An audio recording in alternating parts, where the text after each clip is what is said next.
Hello, I'm Jonathan McIntyre. I'm a former palliative care assistant and I was also a coordinator of staff education and support for Nurseland. Look, Joy Nugent's my name, and I have the pleasure of, both being Joy's third son, one of four in the four siblings, and I also spent about 10 years as chair of Nurseland Foundation. Yeah, when we'd left the family nest, I guess Joy was now wondering what to do, and she then turned sort of what was a midlife crisis into something that became, an incredible, very impressive nursing career. She had a lot of high-profile patients, so there was, very much Joy's market, or when you're looking for after terminally ill people in the comfort of their own home, it's a very expensive process. There was very little, if any, government support, and it really was a bit of a who's who of Adelaide that were her clientele, and one of the who's who was a very famous cricketer called Sir Donald Bradman, and there were very strict policies, procedures around patient first always, and Joy wouldn't let me look after Sir Donald because she thought that I might ask questions that were something I wanted to know, not what the patient wanted to give. She was understanding of each and every individual patient's need and their surrounding family. It's why she got patients like Sir Donald, and it was a very difficult process managing the media after that. So I think for about 24 or 48 hours after he'd actually died, we were still sending nurses in to make it look like he was still alive because the family weren't quite ready for the press. My introduction to Joy was as an energy worker, and at that stage the patient first process was one of the most immediate things that caught me, because I was brought into something where in the most unusual sense, this person was in a vegetative state. And so there wasn't a lot to be able to do other than manage that state, but there was something more, and Joy had had a sense for that. She'd had, cared for her own mother, through those terminal years, and seen what little support was out there for people like that, and her initial project, I believe, was with the Mary Potter Foundation, and it's lovely to think now they still see Joy as one of the founders of Mary Potter Foundation. She was always aware of what the rules were in the industry as it was, and while she didn't really enjoy bureaucracy because sometimes it gummed up the works, she was always really on point with what matters for the client. It was patient first, it was selfless, it was a holistic approach to care, and it really was groundbreaking. She was ahead of her time, and this book is a terrific sort of compilation of some of her wonderful achievements. There just wasn't support from government or the insurance companies, etc., and it really was only the wealthy that could afford it, and by turning the model around from being profit-centred to a foundation and a not-for-profit, enabled us to access a variety of funds and other means to keep the business alive. Each person's process of dying, while linked with their ability to pay, isn't always the way honouring their death should be done. And of course, it sounds like Joy was really giving greater opportunity through, say, the model of a not-for-profit foundation to treat any and That's right. every. It opened it up to a whole range of patients all over the country, but she also did some wonderful work in Malaysia as well, and with the Sandicam Hospice up there, and again has been able to spread her good words widely. It would be quite often that there was no payment for Joy. Well, quite often, maybe 30 years worth, but possibly, yeah. I think she saw payment being given to her in different ways, and it was, not a monetary kind, but it was, a soul-fulfilling way, and much more meaningful to her and her way.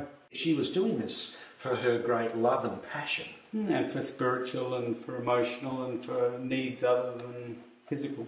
I mean, she was an amazing nurse, obviously, and as we've talked about, but she was an incredibly systematic person and also quite entrepreneurial and innovative. She was one of the first to get into using computers, and certainly when any sort of quality accreditation came out, Joy was always at the forefront. Joy didn't see any problems in bringing in those of different cultures. Look, absolutely. As long as they provided the goods. That's it, whatever was for the patient. And there was, I think, a string of Nepalese nurses, and there's been a whole different cross-section of cultures and of people, and I think Joy's always run her business and dealings on intuition, a gut feel, and she, like you, feels and perceives energy, and she's very open-minded and happy to work with all sorts. She was able to embrace things in ways that many other people would find too daunting,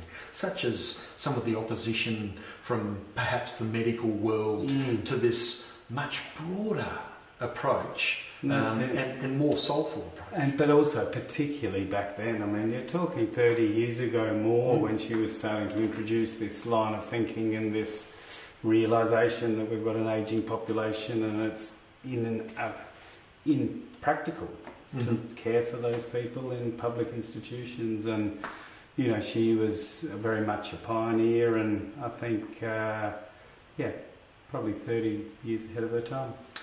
Often this kind of discussion happens long after someone's gone, and thankfully... No, that's right. Thankfully, she's not only lived a good life, but a healthy life. And, at 82 or 83, whatever she is about now, she's seemingly as fit as a fiddle and getting younger all the time. I know one of her really great inspirations was Florence Nightingale, and for someone to be doing the kind of work that she's doing today, I guess if Florence Nightingale was here, I think she'd be rather proud. That's right. Florence and her candle, and I guess it's a lot of inspiration, and there's a lot of synergies between both Joy and Florence. Isn't there? And perhaps in this day of COVID-19 right now, she has an opportunity to do some things that focus more on the natural, holistic process of care. Look, absolutely. I think this COVID-19 crisis has made a lot of changes. It's made a lot of people open their eyes to lots of things, including the opportunity to take time out and explore things other than the physical world, and take the opportunity to learn and look at what Joy's done over the last 30 years, and maybe take some lessons out of that and apply them going forward. Another male patient who was finding it difficult in his transition with death, and there was a point where he was unable to swallow much, but he'd made it clear that he really liked a certain alcohol, and I remember Joy showing us how to dip a cotton bud in that alcohol and freeze it. All right. And then we'd have this little lollipop for this man as he was seeing his way through to dying in an honourable way. He still had something that just took him into those realms that he enjoyed. No matter what was happening, there was that point of focus, and it was such a, you could say a little thing, and yet so meaningful to him. And perhaps it's those kinds of caring, attention to detail, no matter how small or big, because I also saw times where she knew it was the time to ask the client if they wanted a priest to come. And the family sometimes were like, "Oh, never thought of that." Joy had that kind of attention to what those needs were, and in some ways, perhaps that's the message for not only COVID-19 and moving on from here, how is it that we care for each other? Do we understand those little details? Do we observe? Do we listen? And then are we capable of actually bringing it? And capable of putting aside our own selfish ego needs, and, you know, it might be bad for you to have someone close to you dying, but don't think about it from your own perspective.